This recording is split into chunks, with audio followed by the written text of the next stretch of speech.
بسم الله الرحمن الرحیم. الحمد لله رب العالمین و الصلاة و السلام علی سید الانبیاء والمرسلین حبیبنا محمد و علی آله و صحبه اجمعین. بینندگان عزیز و گرامی، سلام الله علیکم و رحمته و برکاته. در خدمت شما عزیزان هستیم با این برنامه تلفن مستقیم و در خدمت شما عزیزان خواهیم بود و تماس‌های شما بزرگواران را خواهیم داشت. یک میان برنامه خیلی کوتاه با هم می‌بینیم و بعد از اون انشاءالله اولین تماس بیننده عزیز و گرامی رو با هم خواهیم داشت. با ما همراه باشید. چند ثانیه و خدمت شما برمیگردم.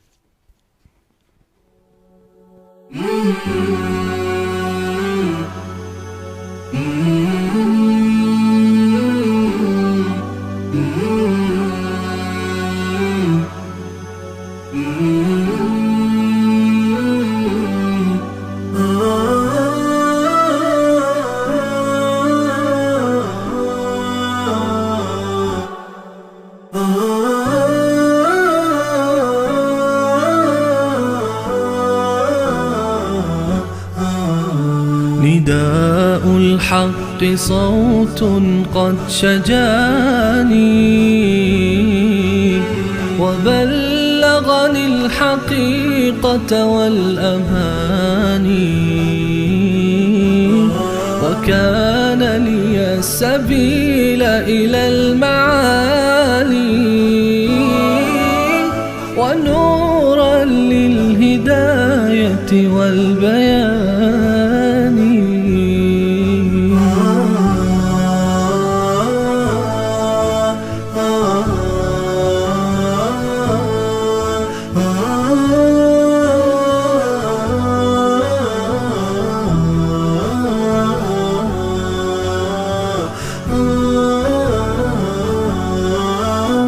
يزيح عن القلوب دجى هواها وينشر في النفوس سنا المعاني وإن الحق كنز منه تشرى بساتين السعادة والجنان وليس كمثله ذهب ودر ولا غالي اللآلئ والجمان.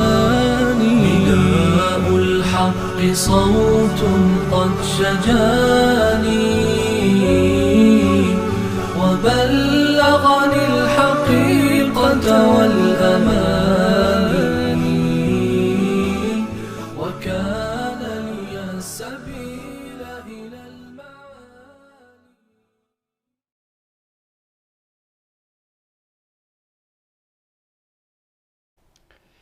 برای بینندگان عزیز گرامی، خدمت شما عزیزان هستیم با این برنامه زنده.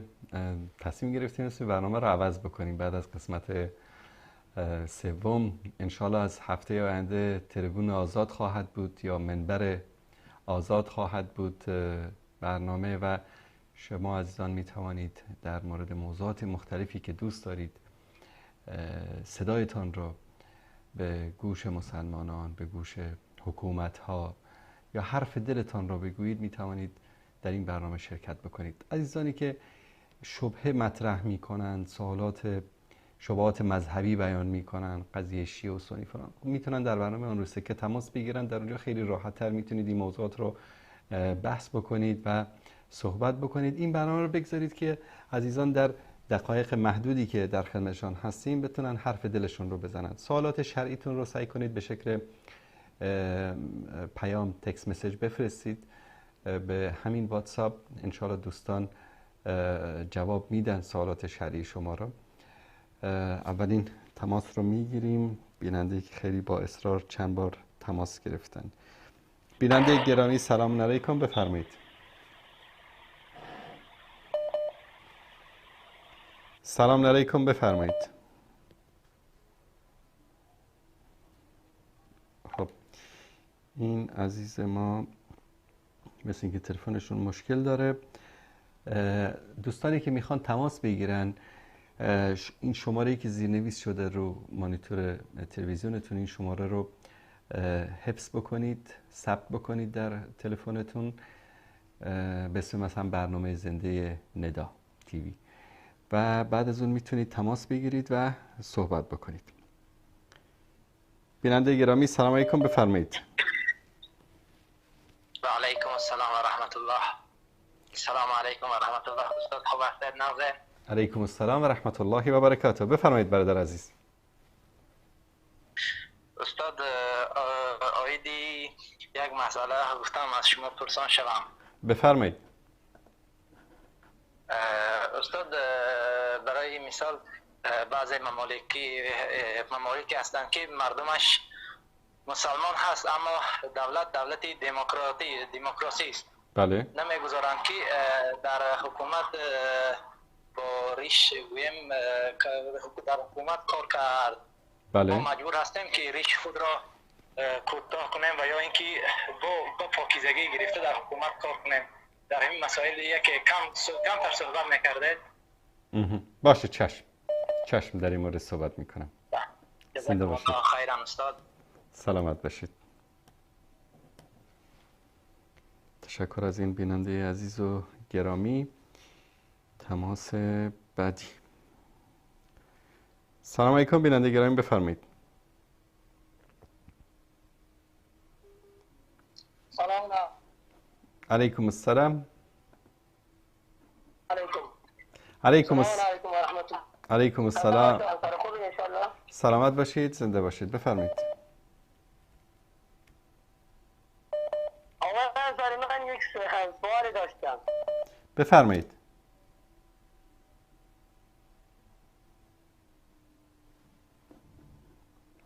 بفرمایید دوست عزیز، سوالتون رو مطرح کنید. یک شخصی بله. در این میگه دو دعایه رو میخونم، شما من یک دعایه رو میگم معنی کنید.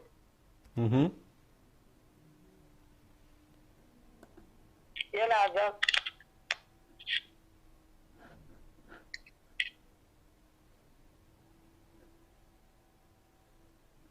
صدا میاد؟ بله عجله کنید دوست عزیز چون بینندگان زیادی پشت خط هستند. بفرمایید. این آقا گفته که سوره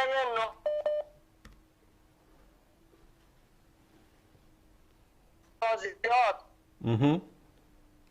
آیه 27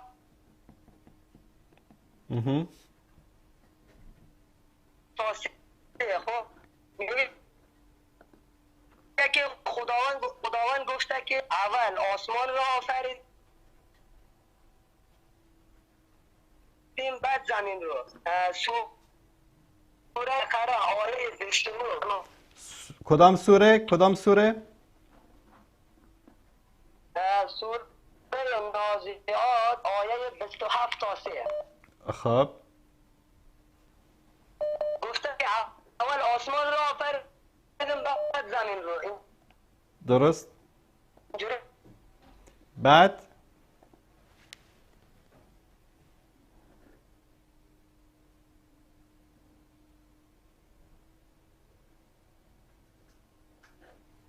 بیننده عزیز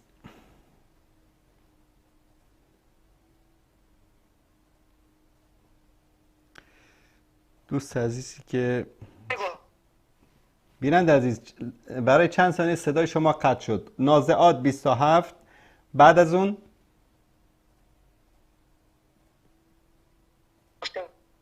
سوره بقره آیه 29 که اول سوره بقره آیه 29.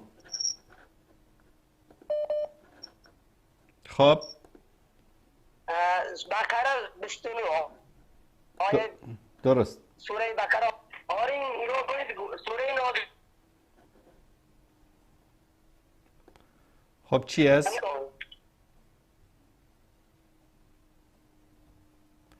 چه اختلافی است؟ یعنی به نظر شما چه اختلافی است در این؟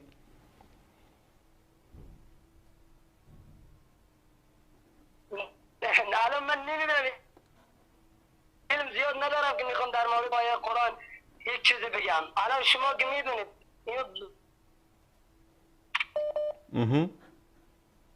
خب من سوال شما رو متوجه شدم. ان شاءالله در این مورد صحبت میکنیم برادر عزیز. در این مورد صحبت میکنیم. صدای شما قطع و وصل میشه. دوستان عزیز، عزیزانی که تماس میگیرن لطفاً در مکانی وایستید که آنتن بده موبایلتون، اینترنتتون خوب باشه، صداتون قطع و وصل نشه. من از لابلای صحبت‌های قطع و بریده شده برادر فهمیدم که سوالشون چی است که انشالله پاسخ خواهیم داد. بیننده بعد، سلام علیکم، بفرمایید. الو، سلام علیکم و رحمت الله. علیکم السلام و رحمت الله و برکاته. استاد انصاری شما؟ بله بفرمایید برادر عزیز. زنده باشه استاد عزیز. من الله شاهد چند سال است که پشتی خط هستم که یک بار با شما صحبت کنم، صدای مبارک شما را با گوشای خودم بشنوم. الحمدلله موفق شدم. الله مطالب ستان کنه. زنده و سلامت باشید برادر عزیز. زنده باشه استاد. در حق ما، در حق پدر و مادر ما دعا کنیم. ما استاد در شهر روسیه زندگی میکنیم، همینجا کار و فعالیت داریم. بله. یک سوال داشتم استاد در مورد این وضعیت روسیه و اوکراین که امروز نارام است. ما که اینجا مقیم هستیم، فرزندامون در مدرسه ها اینجا میخونن، زندگیمون البته نزدیک 12 و 15 سال شده اینجا میگذره. بله. امروز از این وضعیت هایی که هست ما را سفربر به جنگ دعوت میکنند.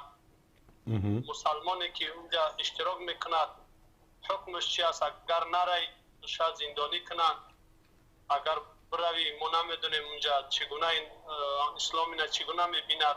خواهش میکردن سوال من جواب میدادید استاد. باشه جان، چشم، حتما انشالله. زنده باشید. زنده باشه استاد. سلامت باشید. ما خواهش کردیم دوستان سوالات شرعی نپرسن، مثل که برنامه همه داره میشه سوالات شرعی. بیننده گرامی سلام علیکم، بفرمایید. السلام علیکم و رحمت الله و برکاته. علیکم السلام و رحمت الله و برکاته. حیاک الله استاد بزرگوار، شما خوب هستید؟ حال احوالتون خوبه؟ سلامت باشین. الله مطالب ستان کنه.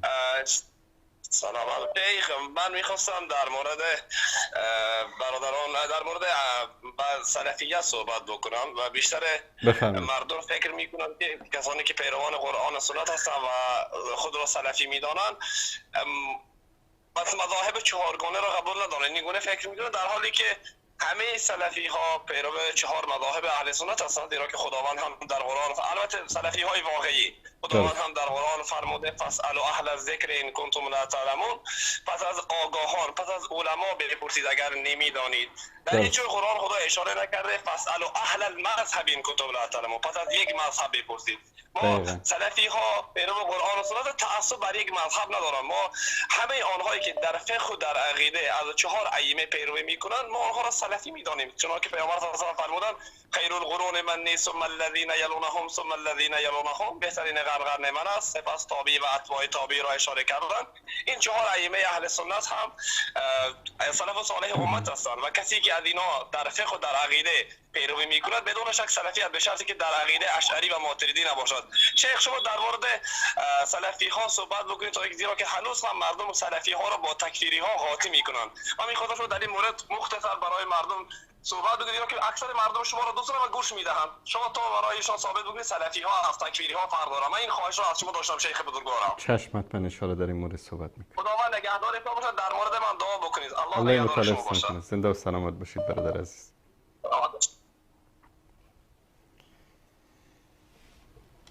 خب این تماس رو هم بگیریم، بعد بریم سراغ سوالات شما عزیزم. بیننده گرامی سلام علیکم، بفرمایید. و علیکم السلام استاد گرامی، خوب هستین؟ الحمدلله، سلامت باشید، بفرمایید. استاد گرامی من یک پیشنهاد داشتم و یک سوال. بفرمایید. تشکر. پیشنهادم چنین بود استاد گرامی، امین یکی از مبلغین اهل تشیع به نام الهیاری، اونا قبلا با شما مناظرات زیادی داشتن با تلویزیون وصال حق و کلمه و دیگه استادان بزرگوار، با اونا بسیار زیاد مکالمه و دیالوگ کردن، اما اونا چند وقت غیب بودن. لیکن حال یک تبلیغ را در سرزمین پاکستان و هند آغاز کردن. فکر میکنم زبان اردو را هم اونا نو یاد گرفتن. یک نوع به اصلاح عام فتنه را دیگه اونا با کسانی که اونا را دقیق نمیشناسم، چون قبلا با فارسی تقریر داشتن. حالا اونجا به اصطلاح یک تبلیغ را آغاز کردن که باید شما در مقابل اونا، چون آنها او را شناس دقیق ندارن از این شخص دیگه، از شما امید است که اونا را متوجه از این فتنه باشین و حداقل از طریق برنامه های شما کسایی که اردو زبان هستن اونا از این فتنه حداقل آگاهی پیدا کنن. چشم، حتما انشالله، حتما انشالله.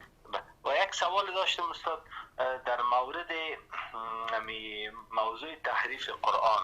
بله. استاد گرامی، ما به اساس تحقیق و ریسرچی که خودم حداقل کردم در متون اهل سنت و علمای خلف یا سلف، ما بعضی از روایات را دریافتم که از او مثلا ظاهرا تحریف قرآن ثابت میشه. بعد از این که روایت ها را همیشه دیدم، باز مزید رفتم به اصطلاح در عمق آن روایات ها، اما ما دو نوع قول یافتم استاد گرامی. قول اول این است که علما میگن که ما ایره تعویل میکنیم، ولو که از ظاهر این احادیث و این متون دریافت میشود که این تحریف است معاذ الله، اما ما ایره تعویل میکنیم این احادیث را، ولو که احادیث صحیح الاسناد هستند.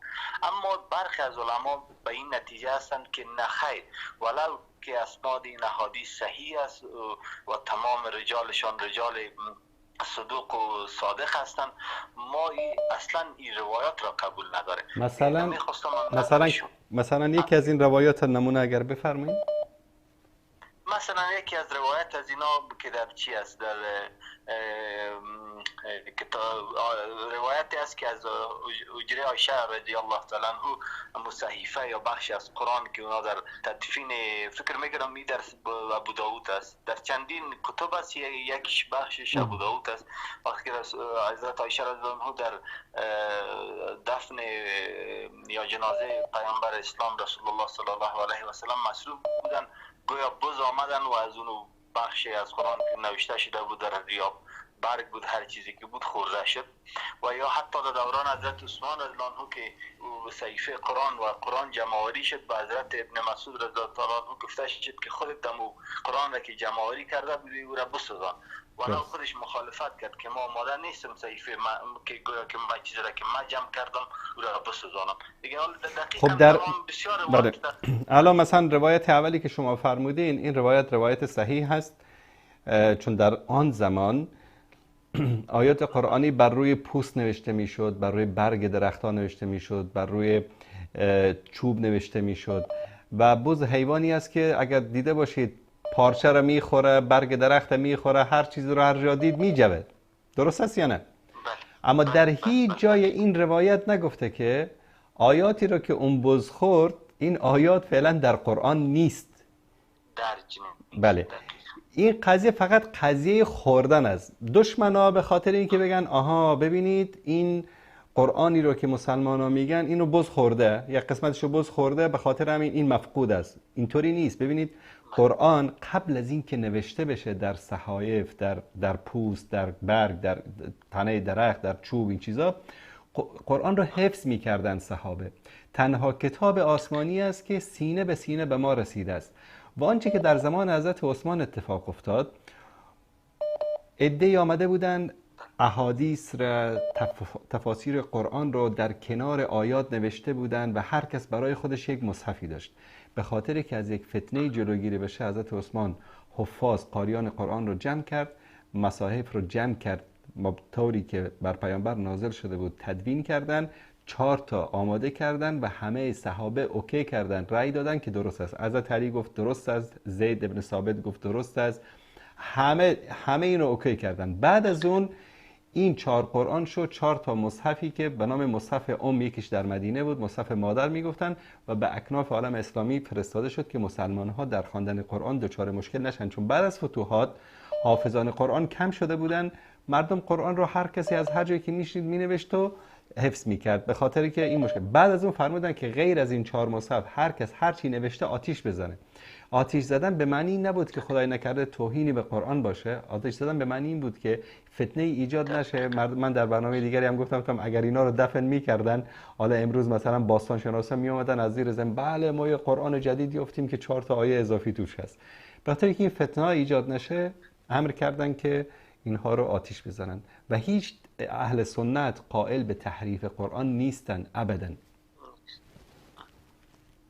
تشکر از شما برادر عزیز، زنده باشید. تشکر. خداحافظ. تشکر از این عزیزمون. خب دوستان یک چند لحظه اگر به من فرصت بدن من سوالات رو به شکل مختصر جواب بدم.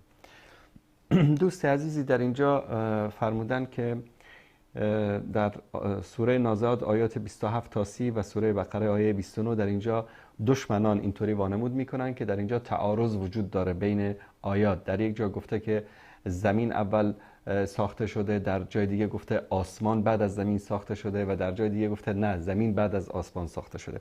اگر در قرآن دقت بکنیم کسانی که این شبهات رو مطرح میکنن اکثرا کسایی هستن که از قرآن بیگانن، از زبان عربی بیگانن. مثلا در سوره نازعات آیه 27 به بعد رو دوستان عزیز اگر صفحه کامپیوتر من رو نشون بدن در اینجا بله از اینجا اانتم اشد خلقا ام السماء بناها، شما هستید آفرین شما یعنی به اصطلاح سخت‌تر است یا آسمان که الله سبحانه و تعالی آن را بنا کرد، آسمان را بنا کرد. رفع سمکها فسواها، سقف آن را آسمان را برافراشت و این رو چیکار کرد؟ به شکل منظم و مرتب آفرید. و اغطش لیلها و اخرج ضحاها، بعد از اون چیکار کرد الله سبحانه و تعالی؟ شب را تاریک و روزش را روشن. والارض بعد ذلك دحاها، و زمین را بعد از آن گستراند. خوب دقت بکنید، و زمین را بعد از آن گستراند. اخرج منها ماءها و مرعاها، و از زمین آب را و کشتزارها را به اصطلاح جاری کرد یا برآورد. والجبال ارساها، و کوهها را الله سبحانه و تعالی بعد از آن چیکار کرد؟ کوهها را در زمین قرار داد. ببینید الان بعدش چی میگن؟ خب در اینجا گفته که اول آسمان رو آفرید، بعد از اون زمین رو چیکار کرد؟ بعد از اون آفرید. ببینید در اینجا کلمه رو دقت کنید، والارض بعد ذلک خلقها نگفته، دهاها، گستراند، انبارش کرد. آیه که میگن با این آیه تعارض داره این آیه است، در سوره بقره است. هو الذی خلق لكم ما فی الارض جمیعا، الله سبحانه و تعالی زمین را خلق کرد. ثم استوى الى السماء، بعد از اون رفت به طرف آسمان. فسواهن 7 سماوات و هو بكل شیء علیم، آسمان را 7 آسمان قرار داد و الله به هر چیز داناست. حالا اینایی که آگاهی ندارن از زبان عربی و از علوم قرآن چی میگن؟ خب در این آیه گفته که خلق لكم ما فی الارض ثم استوى الى السماء، در اینجا کجا گفته که بعد از اینکه زمین را آفرید رفت آسمان را آفرید؟ در اینجا میگه که ثم استوى الى السماء، بعد از اون به طرف آسمان رفت و آسمان را چی کرد؟ فسواهن 7 سماوات، یعنی آسمان وجود داشته، فقط این آسمان رو به شکل 7 آسمان ساخت. پس هیچ تعارضی بین این دو آیه که در اینجا در یکیش میگه که آسمان را ساخت و بعد از اون والارض بعد ذلک دحاها، زمین را بعد از آن گستراند، هیچ فرقی نداره، هیچ تعارضی نداره با اون آیه‌ای که میگه که بعد از زمین رفت آسمان را 7 آسمان ساخت. در این مسئله همونایی که بگن که زمین اول خلق شده آسمان بعد از اون خلق شده، بعد اونایی که بگن آسمان اول خلق شده زمین بعد از اون خلق شده، هیچ کدوم اینها یک دلیل قاطع و قانع کننده ای ندارن. این در علم الله سبحانه و تعالی است که اینها چطور ساخته شده. امروز علم ببینید با وجود همه پیشرفتش هنوز هم به این دست نیافته، همه نظریات هست که والا این انفجاری صورت گرفت و نمیدونم این آسمان به این شکل دود بود و فلان بود. یک چیزایی در قرآن کریم به این اشاره شده که جز معجزات علمی قرآن کریم محسوب میشه در مورد کهکشان ها، در مورد زمین، در مورد آسمان. اما کسی که بگه در این بین این دو آیه تعارض هست، هرگز تعارض نیست. اینجا از خلق زمین بعد از آسمان صحبت نمی کنه، از گستراندن زمین، انبار کردن زمین. مثل این که مثلا اینطوری بهتون توضیح بدم که خداوند زمین را آفرید، بعد آسمان را آفرید، بعد از اون همین زمین را گستراند، بعد از اینکه زمین را گستراند رفت آسمان را چیکار کرد؟ 7 آسمان قرار داد. یعنی به این اندازه مسئله ساده و بسیط است. اما دشمنان اسلام میان از کسایی که با زبان عربی آشنایی ندارن، با قرآن آشنایی ندارن، میگن بله ببینید در اینجا گفته که اول زمین رو ساخت بعد آسمان رو ساخت، در اونجا گفته اول آسمان رو ساخت بعد زمین رو ساخت. نه دوست عزیز، همچین چیزی نیست. دوستی پرسیدن که حکم خطبه نماز جمعه چیست؟ خطبه نماز جمعه واجب است شنیدنش؟ و آیا ذکر نام پادشاه یا امیرالمومنین واجب است؟ نه خیر، واجب نیست. اما اگر امیر مومنین واقعی که مردم قبولش داشته باشن و یک امیرالمومنین شرعی باشه در یک مملکت و امر بکنه به یک چیزی در خطبه جمعه گفته بشه یا چیز بشه، در اون صورت اطاعت امر امیر واجب است. حکم گرو گرفتن چیست؟ بعضی علما آن را جایز و بعضی حرام میدانند. بالاخره کدام نظر معتبر است؟ دوستان عزیز ببینید، منطقی فکر بکنید. کسانی که میگن که رهن یا گرو کردن جایز است و کسانی که میگن جایز نیست، ما به هیچ کدومش کار نداریم. حتی در بین دوستان خودم هم شاید بعضیا بگن که جایز است، اما ما میایم مسئله رو قشنگ شرعی و منطقی با شما صحبت میکنیم. الان اگر من مثلا به شما 1 میلیون پول افغانی دادم و گفتم که ماهانه شما به من 2000 افغانی بده، آیا این سود هست یا نیست؟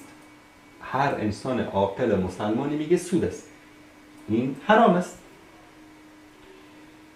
طرف میگه که تو بیا در خانه من بشین، خانه من رو به عنوان کرایه‌دار، خانهش مثلا کرایش هست 10,000 افغانی در یک ماه، میگه تو به من 1 میلیون افغانی بده، بیا در خانه من بدون کرایه بشین. دقیقاً همان سود است، اما یک حیله اینجا کردن که ما این خانه را گرو دادیم، رهن دادیم. این سود است، 100% سود است و هیچ شبهه‌ای در این نیست. بعد بعضی هم اومدن حیله کردن. حیلهشون چی است؟ که قیمت کرایه خانه هست 10,000، میگن خب تو ماهانه 1 میلیون افغانی به من گروی بده یا رهن بده، بعد در خانه بیا زندگی بکن، ماهانه 1000 افغانی بده. پس این 9000 افغانی دیگه رو که نمیگیره چی است؟ سود است. این حرام است. هرچه که امروز بیان دلایل لایتچسبک یمین یسار راست چپ بیارن برای خودشون، بعضیا به خاطر اینکه حالا مردم بگن که والا چقدر عالم روشنفکری است و چقدر عالم معتدلی است و فلان است، اینا حکم شرعی است. تلک حدود الله، اینها حدود الله سبحانه و تعالی است. کسانی که سود میگیرن و سود میدن با الله و رسول میجنگن.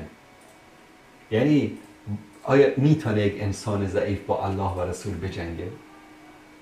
و در قرآن کریم عتاب شدید برای کسانی است که سود میگیرن و سود میدن و معاملات سودی را حتی مینویسن.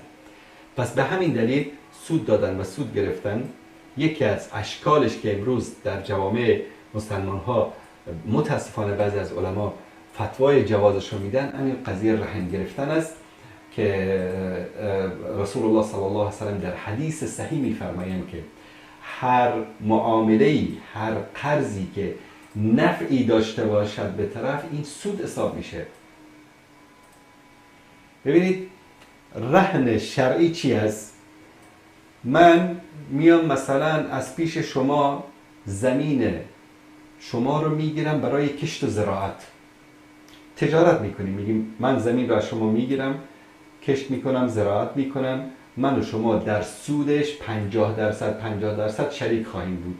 شما به خاطر اینکه اعتماد بکنید که من این زمین شما، باغ شما رو خراب نمی کنم، ضرری بهش نمیزنم، حاصلاتش از بین نمیبرم، میگید یه چیزی رهن بده که فردا اگر زمین من رو از بین بردی، باغ من رو از بین بردی، اون ضرر و خساره خودم رو تلافی بکنم. مثلا شما میگید خب من مثلا 1000 تا سکه طلا دارم، این رو دست شما رهن میگذارم. شرعی این است. طرف میگه که ماشین تو به من امانت بده، میخوام یک سفری برم، مثلا 1 ماه برم فلان جا. اوکی، ماشینمو میدم، اما تو در مقابلش یک رهنی بده، مثلا خونت و طلایی و زیورالاتی چیزی رو، بابت اینکه ضمانتی باشه، کفالتی باشه به خاطر اون شیئی که شما از او میگیرید استفاده میکنید. در این صورت طبق اتفاق طرفین امکان داره که انسان یک مبلغی رو یا شیء قیمتی رو رهن بگذاره، گرو بگذاره. اما اینکه برید شما 1 میلیون بدید، در خانه کرایش 10,000 هست، در اونجا مفت زندگی کنید یا یک درصدی کرایه بدید، این سود است و جایز نیست. ولی اینکه فتوا داده باشن، ما خیلی چیزا رو فتوا دادن متاسفانه. ببینید وقتی کسی به شما فتوا میده ازش دلیل بپرسید، حقتان است. مثلا میرید میخواید که تربوز بخرید، خربزه بخرید در افغانستان، میگید خربزه کجاست؟ اگه خربزه جلال آباد است، خب اون یکیش از کجاست؟ این از قندوز است. خربزه قندوز خوب است. میپرسید شیرین است یا نیست؟ برای خرید یک خربزه و تربوز میرید 100 تا سوال میکنید، از مصدرش آگاه شوید، از کجا آمده، چطوری است. مسئله این که شد مردم فقط دنبال این میگردن که یک ملایی رو در یک جای پیدا بکنن که به اینا بگه جایز است. بعد از اون چی میگن؟ الا بلا به گردن ملا صاحب گفته صحیح است. نه خیلی، تو مسئولیت شما تمام نشد اینجا.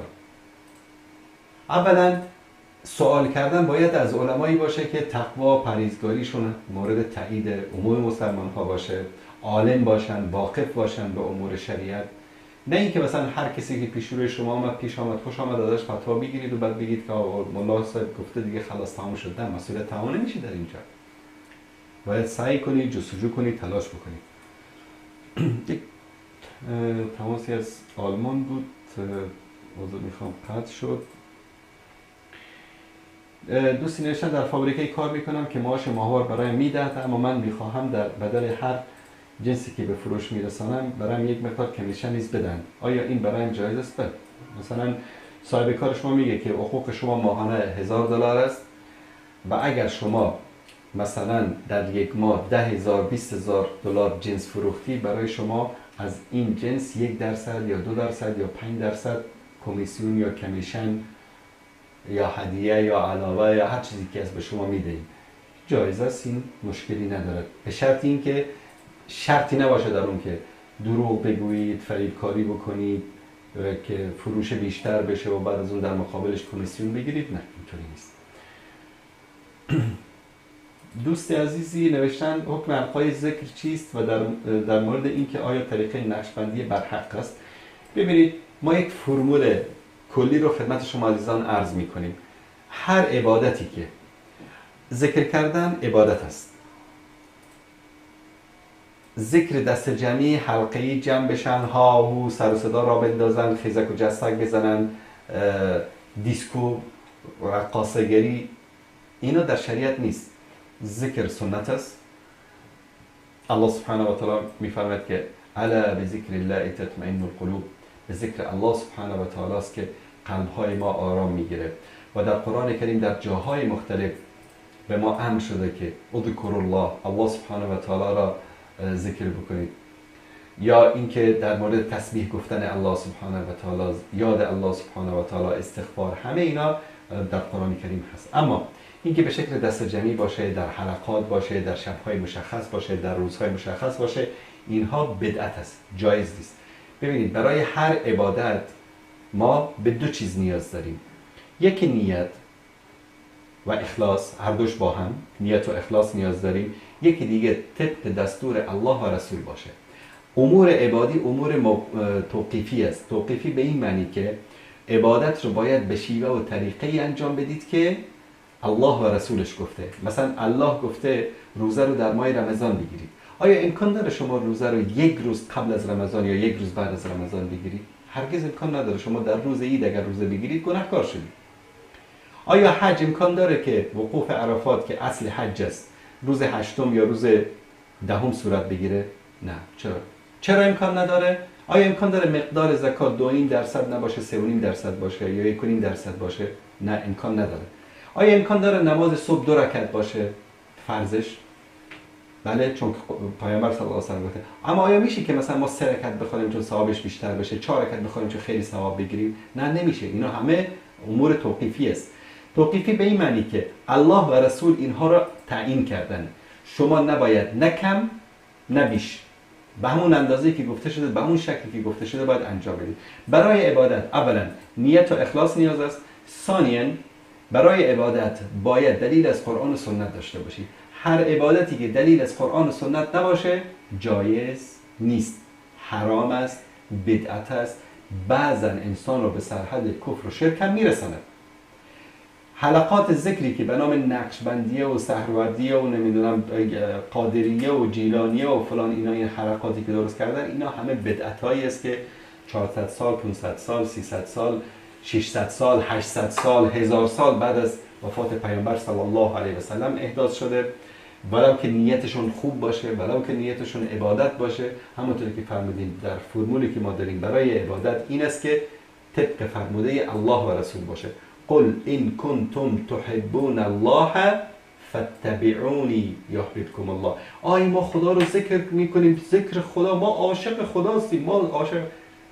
یک لحظه، خداوند اینجا قول الفصل گفته قل ان کنتم تحبون الله. بگو ای محمد صلی الله علیه و سلم به این بندگان من که این همه حریص هستن، دوست دارن من رو، بگو اگر واقعا منو دوست دارید، قل ان کنتم تحبون الله فاتبعونی، از من محمد پیروی بکنید. آیا رسول الله صلی الله علیه و سلم صحابه رو جمع کرده، یک حلقه ذکری درست کرده، الله کرده در اونجا؟ اگر کرده قل هاتوا برهانکم ان کنتم صادقین. اگر نکرده پس شما دارید مخالفت پیامبر میکنید. اگر میگید ما کار خوب داریم انجام میدیم، آیا کار خوب رو پیامبر نمیتونست انجام بده؟ نمیدانست؟ یعنی شما بعد از اینکه الیوم اکملت لکم دینکم، دین تکمیل شده، دین تمام شده، آمدید به دین میخواید چیز خوبی رو اضافه بکنید؟ اصحاب رسول الله صلی الله علیه و سلم میفرمایند که هیچ چیز خوبی نبود که پیامبر ما را از او آگاه کرد و هیچ چیز بدی نبود که پیامبر ما را از او باز داشت. پس از دل خود عبادت اختراع کردن بدعت است و جایز نیست.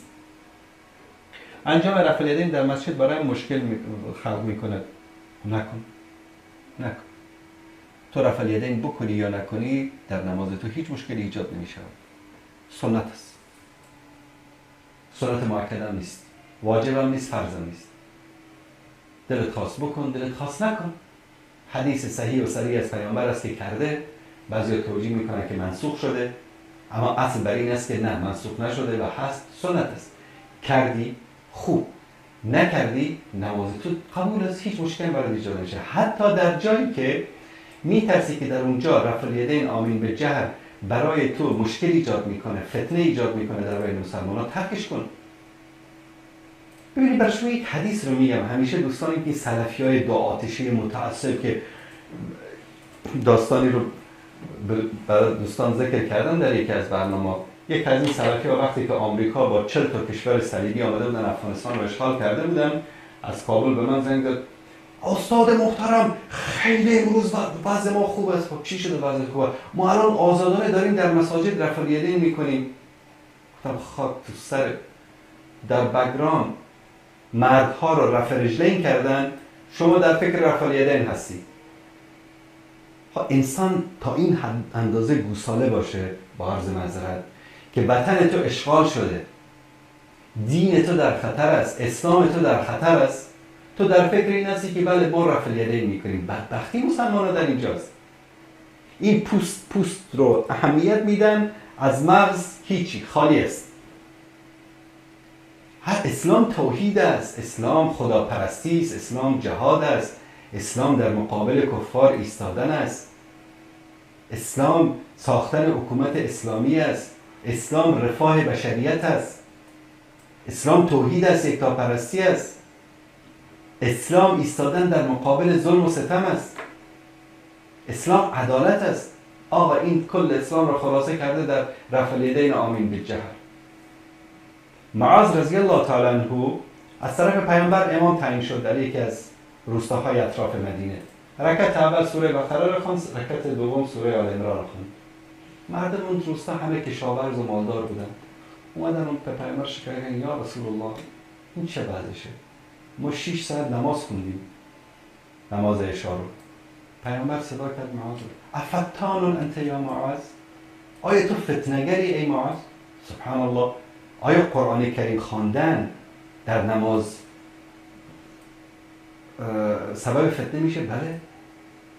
وقتی که تو میای در رکعت اول سوره بقره رو میخوانی، در رکعت دوم سوره آل عمران رو میخوانی، برای کارگر، برای تاجر، برای پیرمرد، برای مردمی که مال دارن، برای مردمی که دکان دارن، سبب فتنه میشه. دیگه طرف نمیاد مسجد.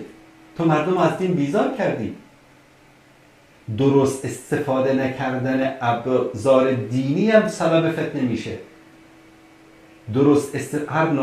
میگن هر سخن جایی و هر نقطه مکانی داره.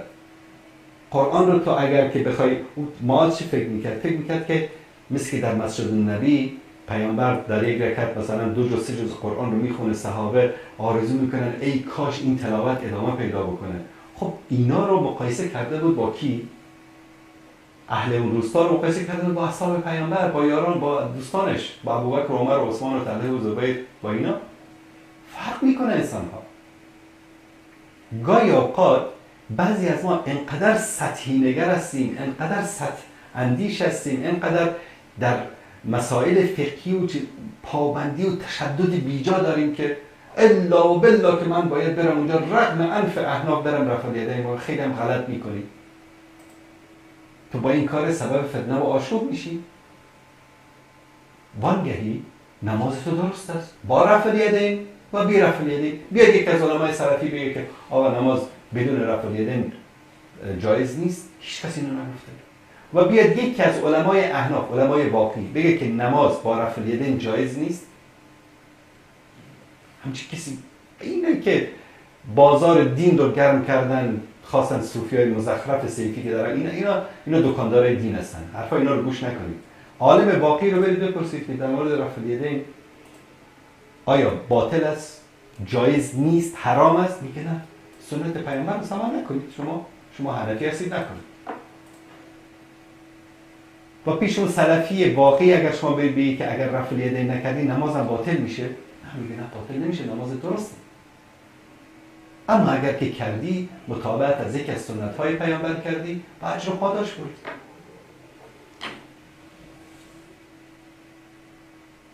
حکم ربا و سود در قرض دادن چیست؟ سبحان الله. کسی که قرض میده و در مقابل سود میگیره که انه کسی است که به جنگ الله و رسول رفته باشه.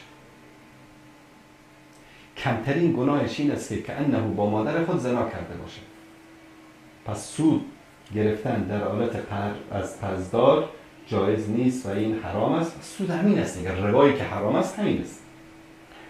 حکم کار کردن در فروشگاه مجلاتی که دارن تصاویر نیمه برهنه زنان هرچی حکم دارد. ببینید در هر کاری که در اون منکرات باشه، به اندازه‌ای که منکرات وجود داشته باشه، به همون اندازه شما سعی کنید از اون کار دوری گزینید. من همیشه یک آیه رو همیشه برای دوستانی که میگن والا مجبور هستم در فروشگاهی کار بکنم که در اونجا شراب میفروشن، مجبور هستم در هتلی کار بکنم، رستورانی که در اونجا گوشت خوب میفروشن، مجبور هستم در فروشگاهی کار بکنم که در اونجا زنان نیمه برهنه هستن. همچین مجبوریتی وجود نداره الا اینکه خطر مرگ باشه که از گرسنگی میمرده باشید، در اون صورت خوردن گوشت خوک هم جایز است. اما انسان باید همیشه سعی تلاش بکنه که محیطی رو انتخاب بکنه که از همه این گناهان دور باشه. و من یتق الله یجعل له مخرجا. کسی که تقوا پرهیزگاری پیشه کرد و به دنبال جایی گشت که در اون گناه و معصیت نباشه، الله سبحانه و تعالی برای او راه را باز میکنه. و یرزقه من حیث لا یحتسب. و او را از جای روزی میده که اصلا تصورش هم نمیکنه. و من یتوکل علی الله فهو حسبه. کسی که به الله توکل بکنه، الله برای او کافی است. بیننده عزیز سلام علیکم، بفرمایید. سلام علیکم و رحمت الله و برکاته. علیکم السلام و رحمت الله و برکاته. شما خوبه؟ سلامت باشید، زنده باشید، بفرمایید برادر عزیز. از تاجیکستان با شما با تماس میشیم. بفرمایید. یک سوال داشتیم مستقل اجازه باشد. سوال ما در موردی کار کردن با کریپتوها همین چیز در نظر اسلام چقدر است؟ کار کردن در کجا؟ در کریپتوپول. مثلا باشد که بیت کوین و با اسلام ها باشد که در وقت ارزان شدنش میخرید و وقتی که گران شد میفروشید. همین کار در نظر شرعی جزء دست یا نه؟ باشه چشم، در این مورد صحبت میکنیم برای برس. سلام باشید. زنده باشید. تشکر. ما هم سوال شرعی نپرسیم، همه دوستان سوال شرعی میپرسن. بیننده دیگری از افغانستان. سلام علیکم، بفرمایید. سلام علیکم و رحمت الله. علیکم السلام و رحمت الله و برکاته.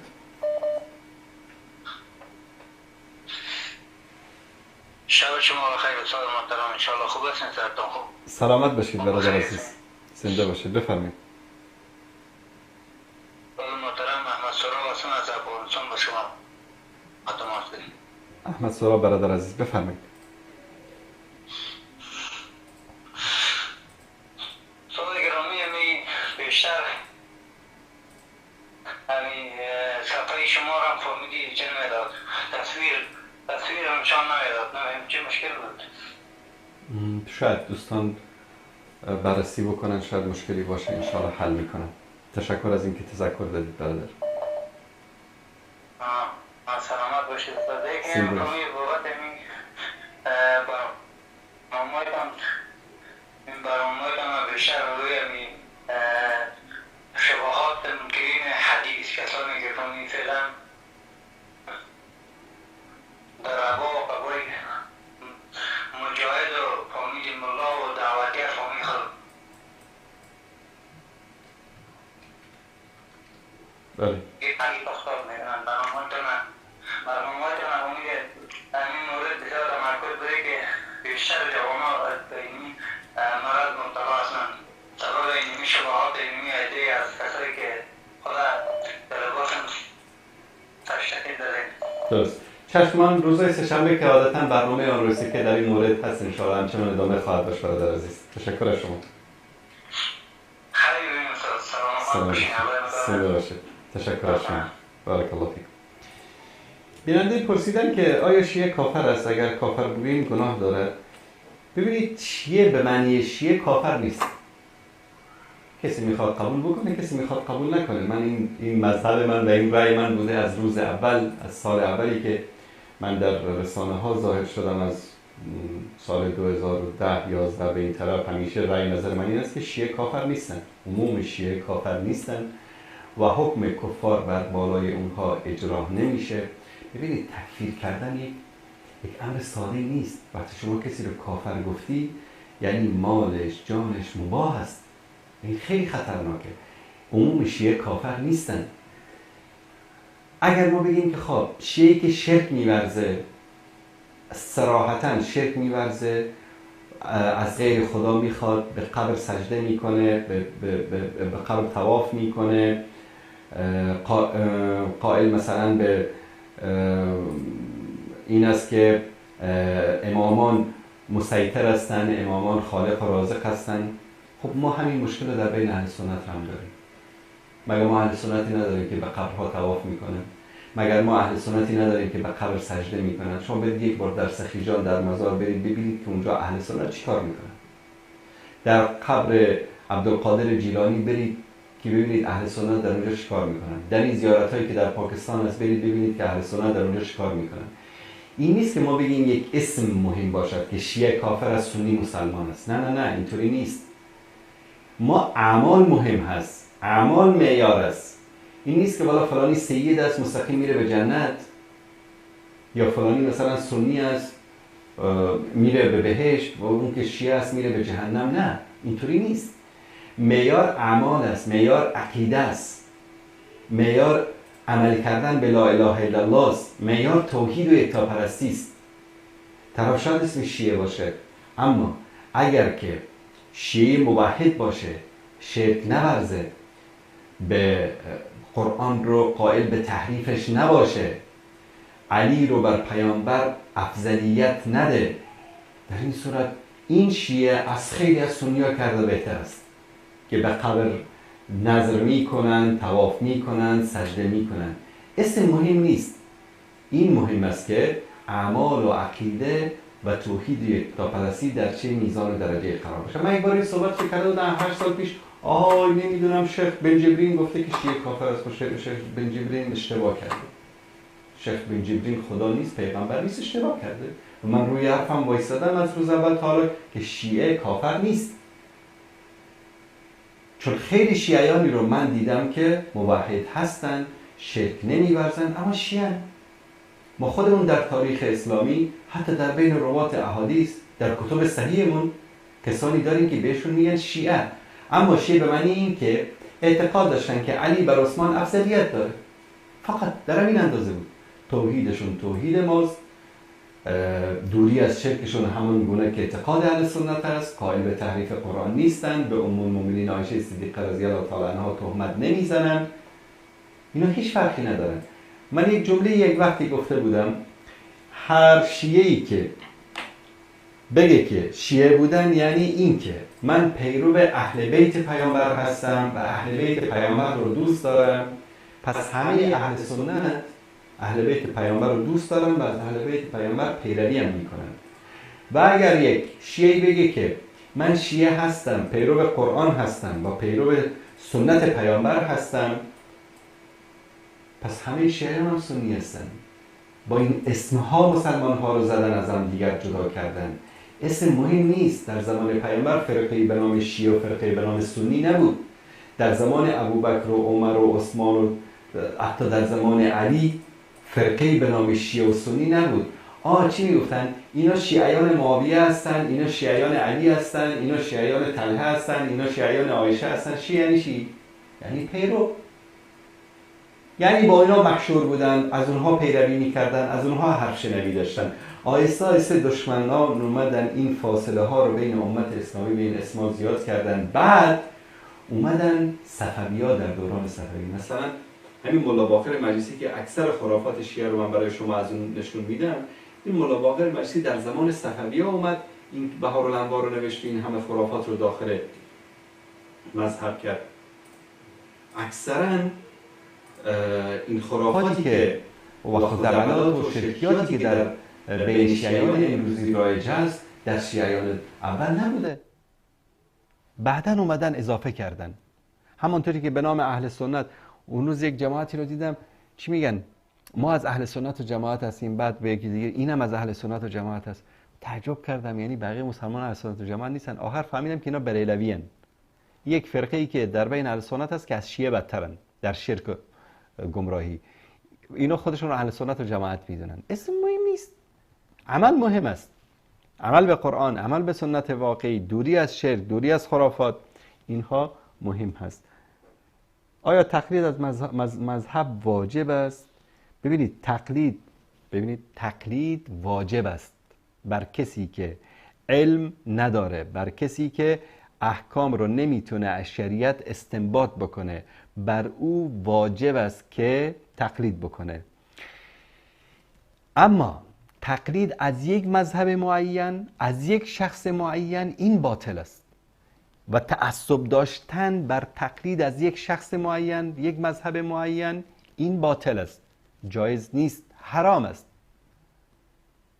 حرف ما این است. قبلا هم مناظره داشتیم، گفتگو داشتیم در این مورد. دوستان اشتباه برداشت کردن، سخنان منو تحریف کردن، قطع و برید کردن. ما چی میگیم؟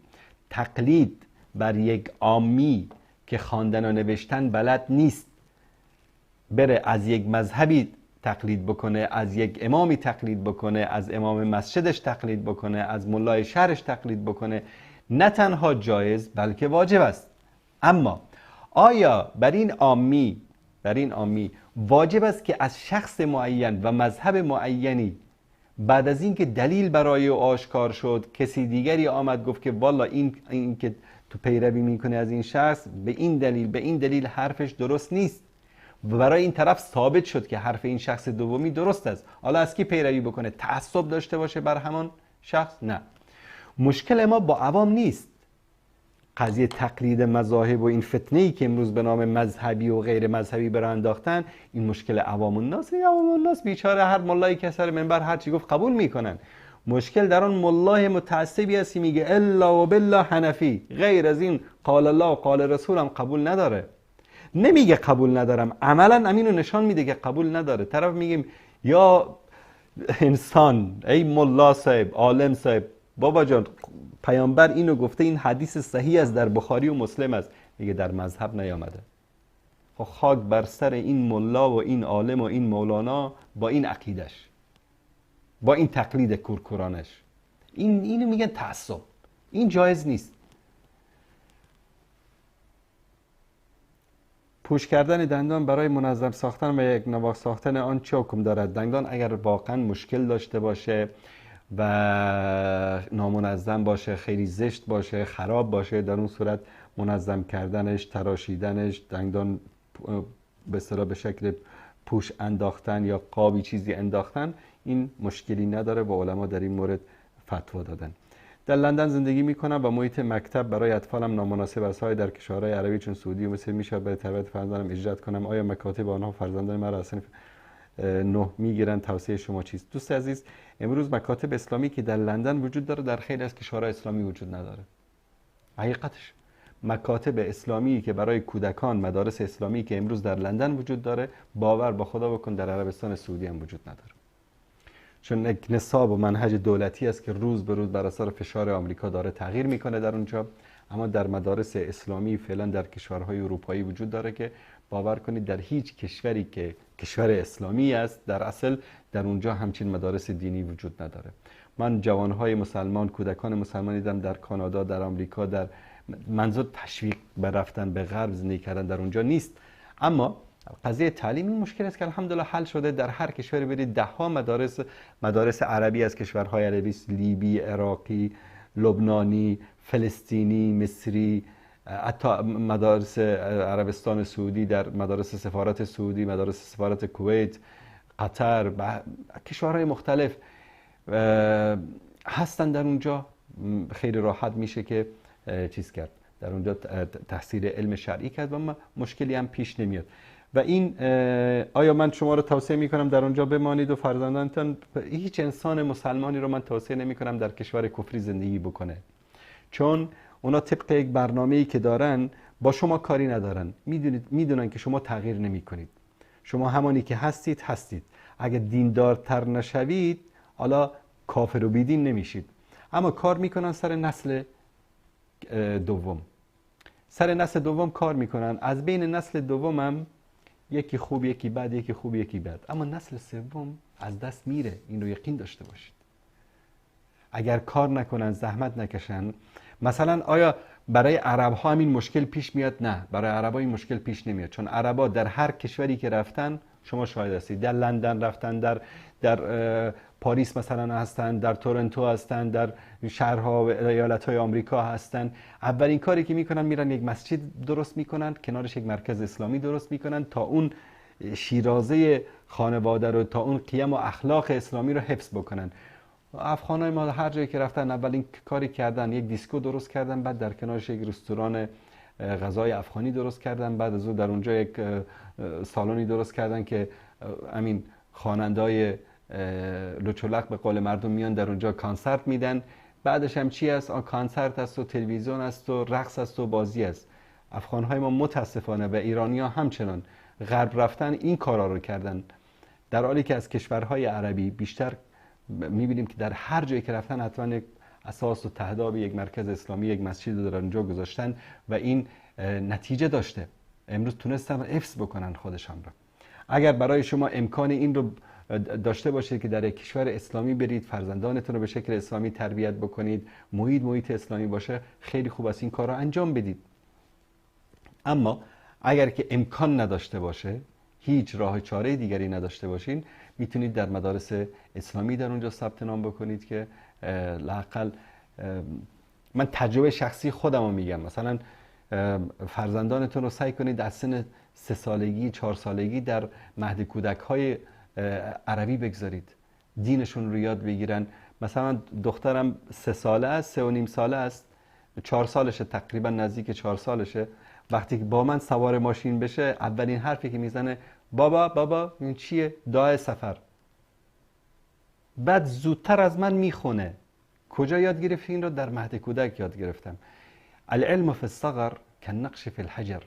در خردسالی کودکات حداقل اگر اونجا مجبور هستید مثلا در کشور اروپایی و حتما فرزندانتون رو باید در دبستان‌های دولتی، مدارس دولتی ببرید، حداقلش اینه که در دوران کودکی که شما رو کسی مجبور نمیکنه که ببرید در یک مهد کودک اسلامی بگذارید که حداقل همون ارکان دینش رو، نمازش رو، سوره‌های کوچکی از قرآن رو یاد بگیره و این میمونه در ذهنش.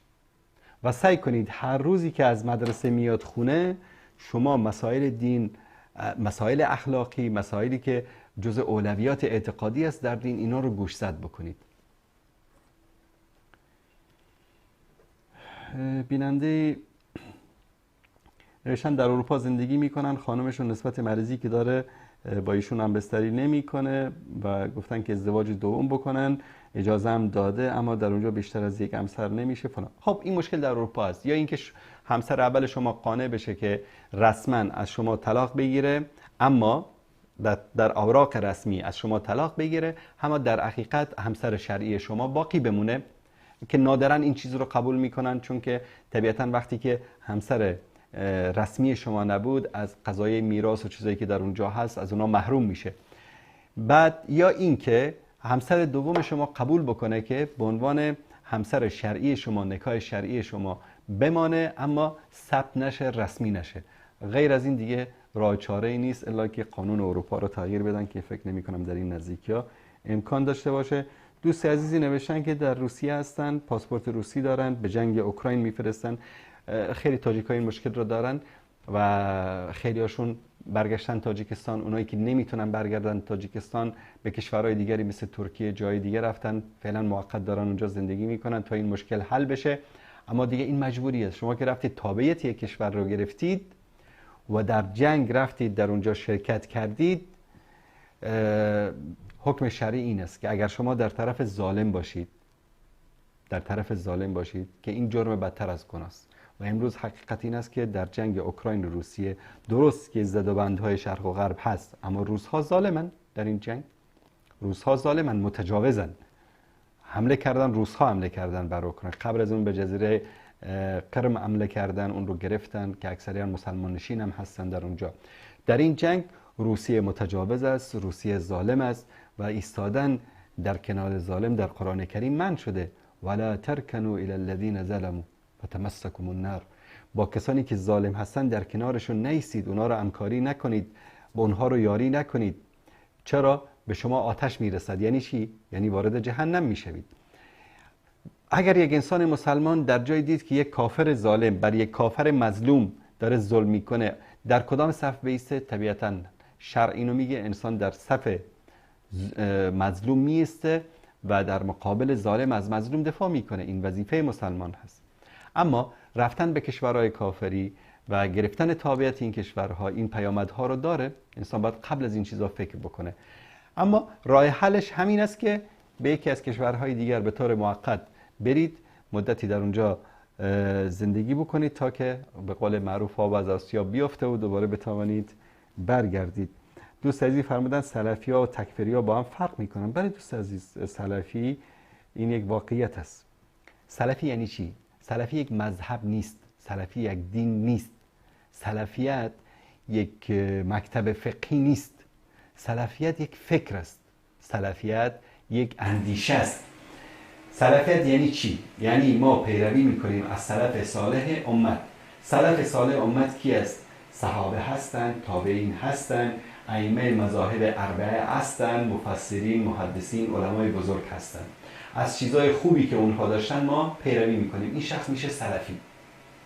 همینقدر، به این سادگی. اما سلفی ها یک مذهب است؟ نیست. سلفی یک دین است؟ نیست. سلفی یک روش جدید فقهی است؟ نیست. کسانی که فکر میکنن سلفی بودن یعنی این که رفع الیدین میکنه آمین به جهر، این اصلا حماقتشون است. سلفیت این نیست. سلفیت یک فکر است، یک اندیشه است. و سلفیت یعنی چی؟ سلفیت مبارزه با شرک، مبارزه با بدعت، مبارزه با خرافات، با حکمت، با موعظه حسنه، دعوت به پیروی از قرآن کریم و سنت رسول الله صلی الله علیه وسلم. اولویت یک سلفی توحید است. اولویت یک سلفی رفع الیدین نیست. اولویت یک سلفی آمین به جهر نیست. اولویت یک سلفی که 2 متر پای خودش رو باز بکنه نیست. اولویت یک سلفی چی است؟ توحید و یکتاپرستی. اصل دین، اولویت یک سلفی لا اله الا الله است فقط. و میتونه یک حنفی هم سلفی باشه، میتونه یک حنبلی هم سلفی باشه، میتونه یک شافعی هم سلفی باشه، میتونه یک حنبلی هم سلفی باشه، میتونه یک شیعه هم سلفی باشه. آیت الله سید ابوالفضل برقی یکی از سلفیای شیعه است، تا آخرش هم گفته من شیعه هستم، نگفته من سنی هستم. اما همین آیت الله سید ابوالفضل برقی قمی همکلاسی خمینی کتاب توحید محمد ابن عبدالوهاب رو برای اولین بار به فارسی ترجمه کرده. منهاج السنه شیخ الاسلام ابن تیمیه رو برای اولین بار مختصرش رو به فارسی ترجمه کرده. راهنمود سنت در رد اهل بدعت. پس سلفیت یک مذهب نیست. اینا یک عده احمق نادان اومدن از یک مذهب ساختن که یک نشانه های خاصی داشته باشن. نه اینطوری نیست. این یک فکر است، یک اندیشه است. اندیشه‌ای که ظلم رو نمیپذیره، شرک رو نمیپذیره، غلامی رو نمیپذیره، بردگی رو نمیپذیره. اما امروز اومدن عده‌ای شدن مدخلی به نام سلفی، شدن مدخلی، در خدمت حکام قرار گرفتن. اگر بگه بمیر میمیرن، اگر بگه که وایسا وای میستن، اگر بگه بشین میشینن. اینا سلفی نیستن. عده‌ای هم شدن تکفیری. آیا غیر از مثلا سلفی‌ها جماعت‌های دیگری تکفیری ندارن؟ چرا امروز در بین خود احناف گروه‌هایی هستن که نصف امت اسلامی رو تکفیر میکنن، غیر از خودشون کسی دیگر رو مسلمان نمیدونن. تکفیری با سلفی فرق میکنه. اصلاً اساس سلفیت اعتدال است، وسطیت است. اصل سلفیت اقتدا و عمل به آیه و جعلناکم امة وسطا لتکونوا شهداء علی الناس. وسطیت اصل سلفیت است. اما امروز متاسفانه تکفیری هم میگه من سلفی ام، نمیدونم اون یکی مدخلی هم میگه من سلفی ام. و این متاسفانه وجود داره. مثل اینکه امروز هر کسی میگه من اخوانی ام، یکیشون هم حاضر نیست که مثل سید قطب بره سر دار به خاطر لا اله الا الله. کدومش حاضر است؟ هیچ کدومش حاضر نیست. همینایی که دم از اخوانیت میزنن یکیش هم حاضر نیست. هر کدوم ببین که 1.5 متر شکم برای خودشون درست کردن، رهبر فلان حزب، رئیس فلان جماعت. کجا اینها به سید قطب رحمه الله میمونه یا به امام حسن البنا رحمه الله میمونه؟ هیچ کدومشون نمیمونن. اما ادعا میکنن که اخوانی هستن.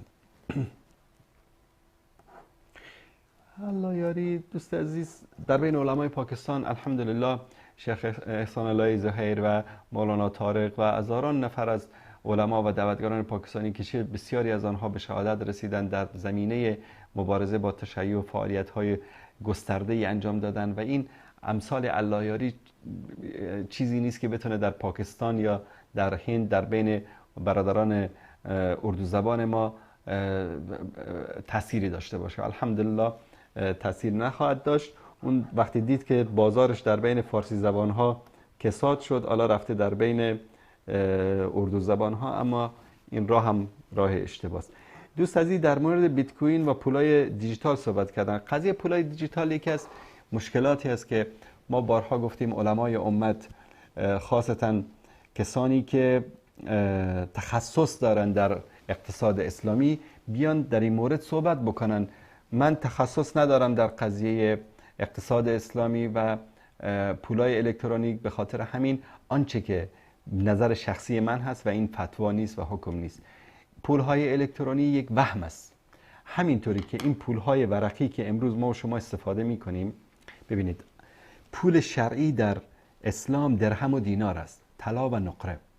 و هر موقعی که کشورهای اسلامی در زمان نجم الدین اربکان رحمه الله، در زمان ضیاءالحق، در زمان ملک فهد در عربستان اومدن، گاهی اوقات زمان ملک فیصل اومدن این قضیه رو تا خواستن در موردش بحث کردن، مشوره کردن که همون درهم و دینار یعنی طلا و نقره دوباره به عنوان پول رایج در کشورهای اسلامی مطرح بشه. هر کدوم رو کشتن. ملک فیصل رو کشتن، ترور کردن، ضیاءالحق رو هواپیماشو دادن، سقوط دادن، نجم الدین اربکان رو دیدیم چه بلایی سرش در آوردن، کودتا کردن، زندان کردن.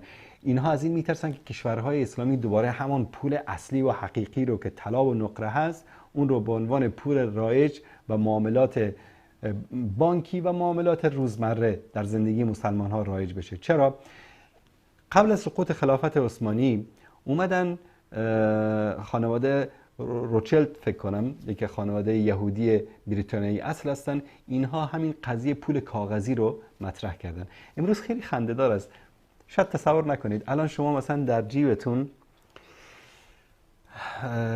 $10,000 دارید. تو جیبت الان $10,000 است.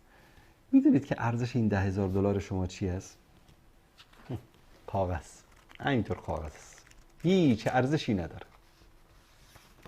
در قدیم 100 سال قبل، دور نه، 100 سال قبل الا ماشاءالله بریدم اینطور بالا، 100 سال قبل در جیب شما چی بود؟ 10 تا سکه طلا بود، 20 تا سکه نقره بود. میرفتی مثلا برنج میخواستی بخری، میگفتی این گونی برنج چند؟ میگفت یک سکه طلا و 2 تا سکه نقره. پولشو میدادی، برنجو میگرفتی. الان شما میری کار میکنی، زحمت میکشی، بر شما 10 تا کاغذ میده، 10 تا کاغذی که روش نقاشی شده است که هیچ ارزش مادی نداره.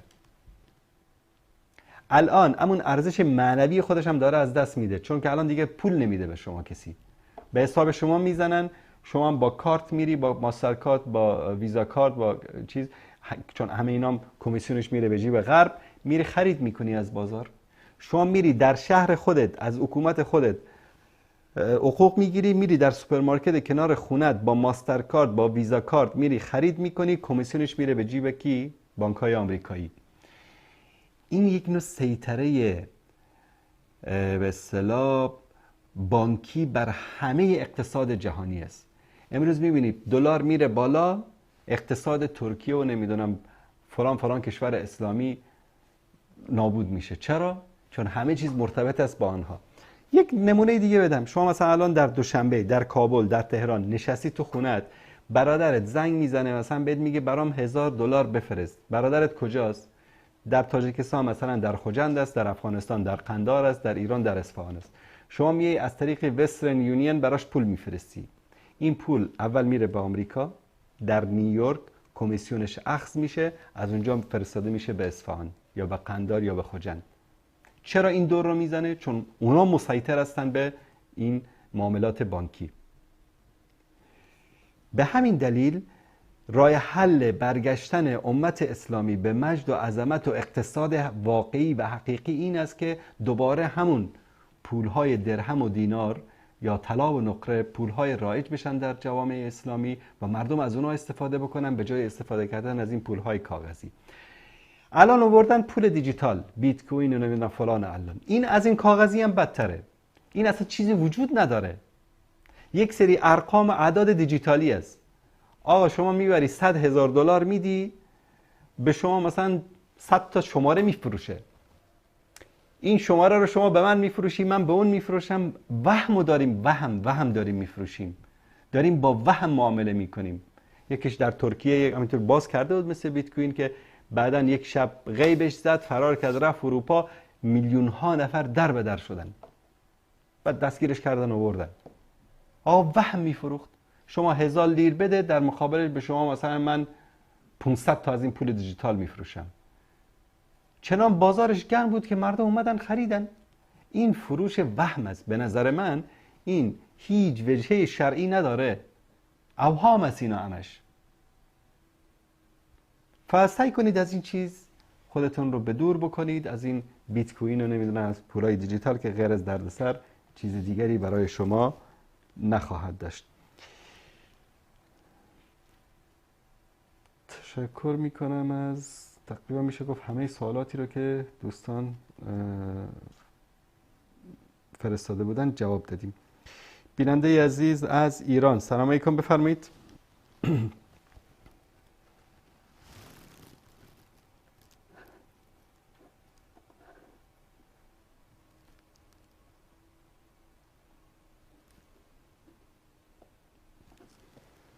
دوست عزیزمون تماس‌های ایران مشکل دارد، نمیدونم دقیقاً سببش چی است. بیننده عزیز از لندن، بفرمایید. سلام علیکم. علیکم السلام. مکسی سوال داشتم. خیلی مختصر بفرمایید خواهر گرامی. سوال اولم این است استاد که بینی را که خانما سراخ کنن بر پیشن این گناه دارن. و سوال دومم این است که در عالم برزخ کسی که در این میره تایمش معلوم است که چقدر عرصه را در اونجا میگذرانه. و سوال سومم این است استاد که نماز جمعه بر زنا عیناً ثواب داره که برای مردا داره یا مختلف است؟ خیلی ممنون استاد. خدا نگهدار شما.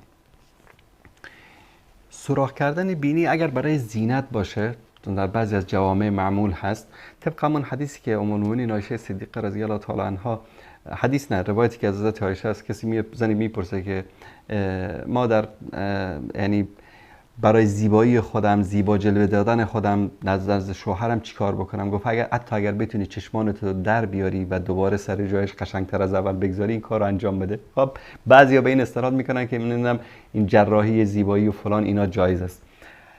آنچه که در شریعت منع شده در مورد چیدن ابرو و به اصطلاح وصله کردن مو یا تغییر دادن خلقت، اینها جایز نیست چون که نص صریح در مورد اون هست. بعضیا بینیشون رو سوراخ میکنن که یک چیز به اصطلاح مثل زیورالاتی از در بینی میگذارن. من شرعی تا هنوز من ندیدم یعنی که از این چیز منع شده باشه.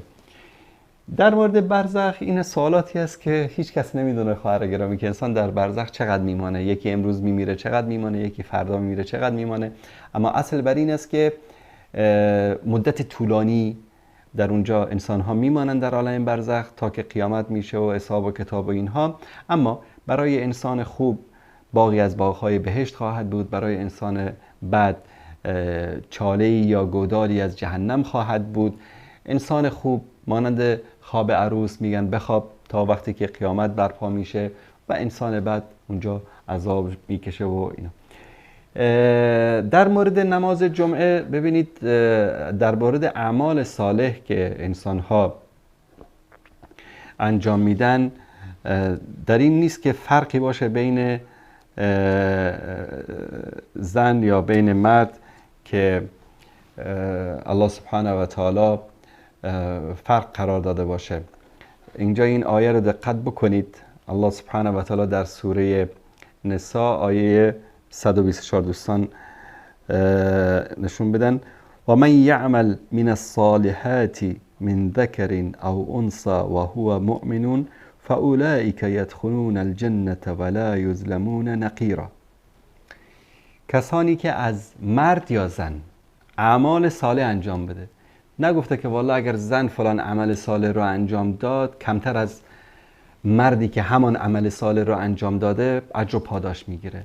هر کس از مرد و زن، و این تنها یک آیه نیست چون وقت برنامه به پایان رسیده، آیات زیادی است در قرآن کریم که زن و مرد اگر عمل صالح انجام میدن هیچ گونه تبعیضی در اون نیست.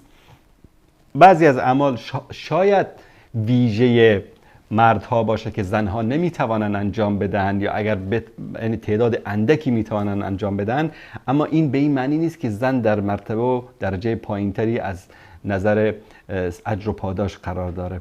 همه ما میدانیم که جنت در زیر پای مادران است و وقتی کسی آمد پیش رسول الله صلی الله علیه وسلم گفت یا رسول الله کی حق دارتر است برای اینکه من به او خدمت کنم؟ گفت مادرت. باز پرسید گفت با مادرت. باز پرسید باز گفت مادرت. دفعه چهارم که پرسید گفت پدرت. پس چی یک مرد چی یک زن عمل صالحی رو انجام بده، نماز جمعه میخوانه، نماز شب میخوانه، اجر و پاداش رو کامل میگیره. تاکیدم ولا یظلمون نقیرا. نقیر نقطه سیاهی است در پشت هسته خرما. یکی فتیل است، یک خط باریکی هست در وسط هسته خرما، این رو بهش میگن فتیل. نقیر اون نقطه ای است که در پشت هسته خرما دقت بکنید یک نقطه سیاه هست. الله متعال اینو مثال میزنه، میگه به اندازه اون نقطه سیاه هم به شما ظلم نمیشه. و در مورد فتیل آیه دیگری است که الله سبحانه و تعالی میگه که کسانی رو که شما غیر از الله سبحانه و تعالی میخوانید اینها مالک همون به اصطلاح پوست نازک یا همون شیئی که در کنار هسته خرما هست هم نیستند. یعنی قدرت و مالکیت بر همون چیز هم ندارن. قدرت بر خرما که هیچی، بر هسته خرما هیچی، بر درخت خرما که هیچی، حتی اختیار همون رو هم ندارن. خب یک تماس دیگری هم میگیریم. بیننده گرامی سلام علیکم، بفرمایید. سلام علیکم و رحمت الله و برکاته. علیکم السلام و رحمت الله و برکاته. برادر عزیز بفرمایید. استاد گرامی شما سلامت خوبه نازم. سلامت باشید، الله متعالفتان کنه. حالا اینکه شما را میبینیم استاد عزیز بسیار برنامه و پیگیری که هستیم. سلامت باشید. یکی همون استاد عزیز از سوال ممکن باشد چکنم؟ متوجه نشدم. سوال داشتم. بفرمایید. بفرمایید. مردم را رنگ کردن جایز است؟ رنگ سیاه سرشونه. بله جایز است، مشکل نیست. رنگ سیاه جایز است انشاءالله. هیچ مشکلی نیست. بله. زنده باشین، خدا نگهدار باشه. سلامت باشید، الله متعالفتان کنه. سلامت باشید. سلامت باشید. عرض معذرت تماس شما رو من دستم خورد قطع شد، نمیخواستم قطع بشه. فکر کردم سوالتون تمام شده. بعضی دلیل میارن که پیامبر صلی الله علیه و سلم در روز فتح مکه پدر ابوبکر صدیق رضی الله تعالی عنه رو آوردن، گفتن که این رو تغییر بدید، واجتنبوا السواد، تغییر بدید، یعنی موهای این رو تغییر بدید و رنگ سیاه نکنید. بعضیا این رو دلیل میارن برای اینکه پیامبر امر کردن که رنگ سیاه، رنگ کردن مو به رنگ سیاه جایز نیست. اما این برداشت اشتباهه، چون به اندازه پیر بود که حتی در روایت میگه آوردنش، یعنی خودش نمیتونست راه بره، اون رو آوردن پیش پیامبر صلی الله علیه و سلم و ایشون فرمودن که از سیاه دوری بکنید. چون پیرمرد، مثلا شما برید یه پیرمرد 80 ساله رو موهاشو رنگ سیاه بکنید، خب نمیگه اصلا. این یک نوع شاید فریبکاری، هیله‌گری هم محسوب بشه. اما برای کسایی که مثلا الان با این شامپوهایی که استفاده میکنن، با آبای اصلا گوناگونی که استفاده میشه در بعضی از کشورها، میبینید که سفیدی زودرس خیلی جوانها دچارش هستن. هیچ اشکالی نداره که اگر رنگ اصلی موشون سیاه هست با رنگ سیاه رنگ بکنن، انشالله مشکلی نخواهد داشت. من عذرخواهی میکنم از خدمت همه عزیزان. من مروری بکنم سوالاتی که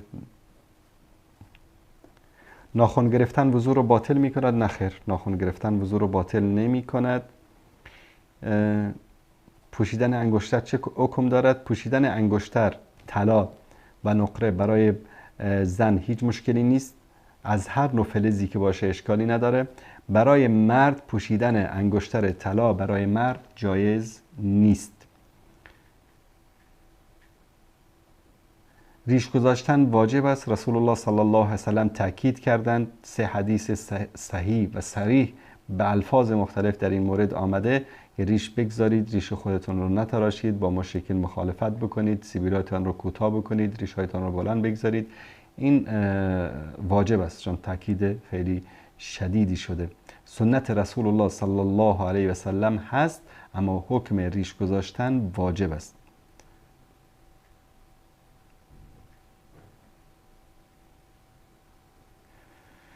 کسی کار کنه در اروپا یک مقداری ثبت دولت باشد، مقداری ثبت دولت نباشد، آیا در اسلام جایز است؟ اون که ثبت دولت باشد در اسلام جایز نیست که دولت مثلا از حقوق شما کمیسیون بگیره، مالیات بگیره، این جایز نیست. این اصلا چون شما کار کردید، زحمت کشید، پول تو هیچ که سخت نداره بگیره.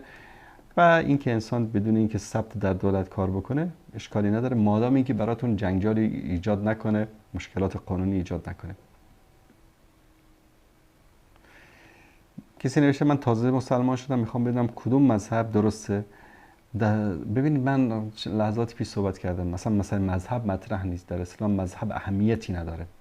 این مذاهب ارکان اسلام نیست، ارکان ایمان نیست. این مذاهب روش‌هایی هست برای فهم آسان مسائل فقهی و فرعی دین برای عامه مردم و سلام.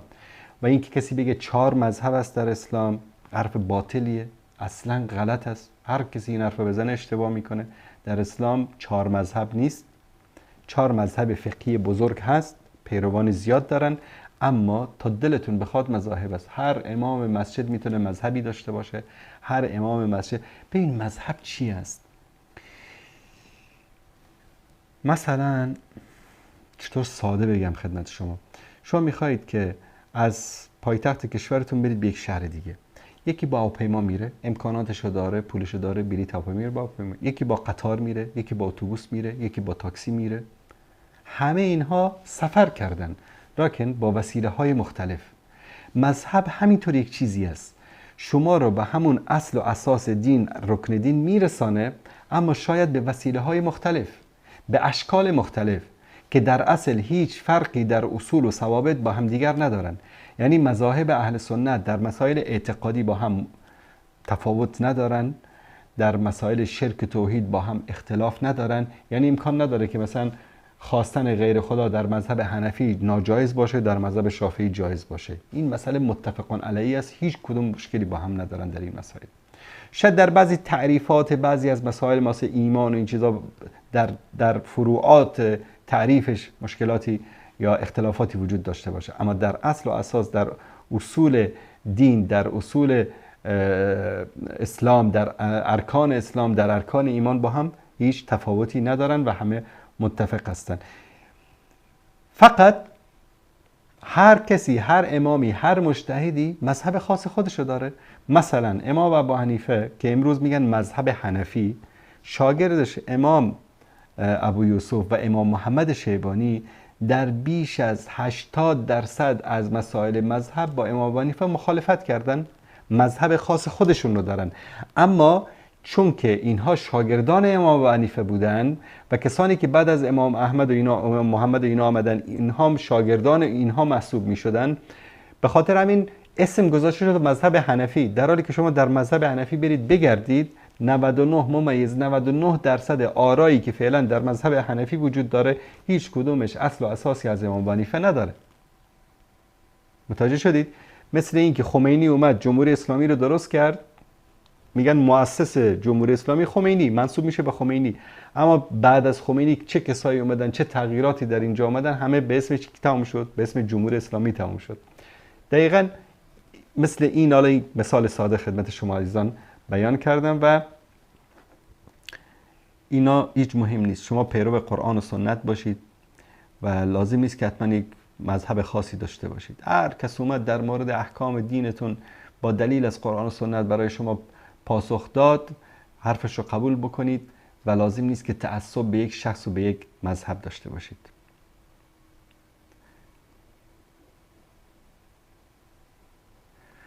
دوستی نوشته پشت کی نماز بخوانم؟ پشت هر انسانی که بتونه سوره حمد رو، قرآن رو با صدای خوب، با تجوید خوب، با تلفظ خوب بخونه میتونید که نماز بخوانید، فرق نمیکنه.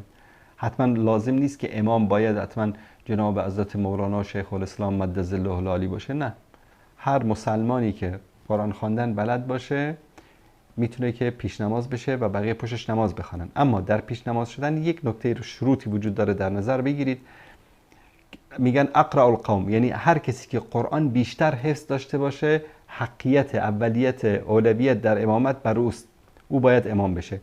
بعد از اون همینطور به ترتیب خوش صداترشون، کسی که بیشتر قرآن حفظ داره، عالمتر به دین، اینا همه سن و سالش بیشتر باشه، اینا همه شروطی است که البته فرض و واجب نیست. یعنی مثلا یک عالم دین پشت سر یک بچه که مثلا حافظ قرآن باشه میتونه نماز بخونه، مشکلی نداره.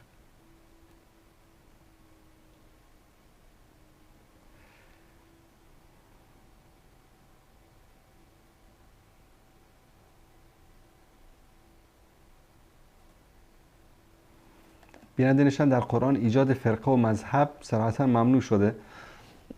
فرقه و مذهب اگر منظورتون این باشه که کسانی در ارکان دین، ارکان اسلام، ارکان ایمان ساز مخالف بزنن، رأی مخالف بدن و بین مردم دو دستگی و تفرقه و فتنه ایجاد بکنن، بله، قرآن و سنت این رو نمیخواد.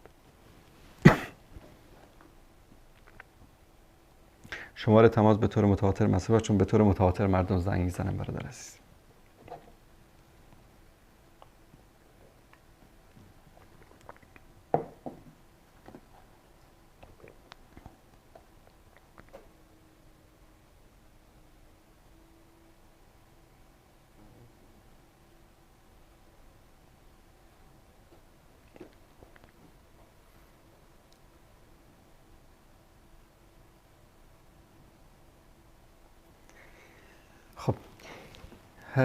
سری بحث و جدالی است در کامنت ها بین دوستان.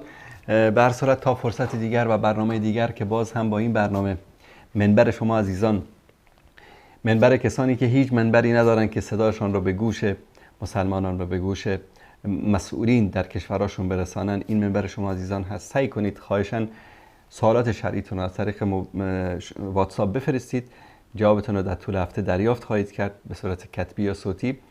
و در برنامه سعی کنید موضوعات مهم جامعه رو، موضوعات مهم اعتقادی، سیاسی، اجتماعی رو، اخلاقی رو، خانوادگی رو، مسائل مشکلات خانوادگی، تربیت فرزندان، این مسائل رو مطرح بکنید و از تجارب زندگیتون صحبت بکنید. بگذارید همون منبر بمونه. برنامه سوال و جواب و به اصطلاح فتوا نیست و همچنین برنامه شبهات هم نیست. جنجال شیعه و سنی فلان رو بگذارید برای برنامه آن روز سکه. در پایان آرزوی موفقیت، طول عمر و سعادت دارین دارم برای تک تک شما عزیزان. الله مطالب ستون بکنه و صلی الله علی سیدنا و حبیبنا محمد و علی آله و صحبه اجمعین. السلام علیکم و رحمت الله و برکاته.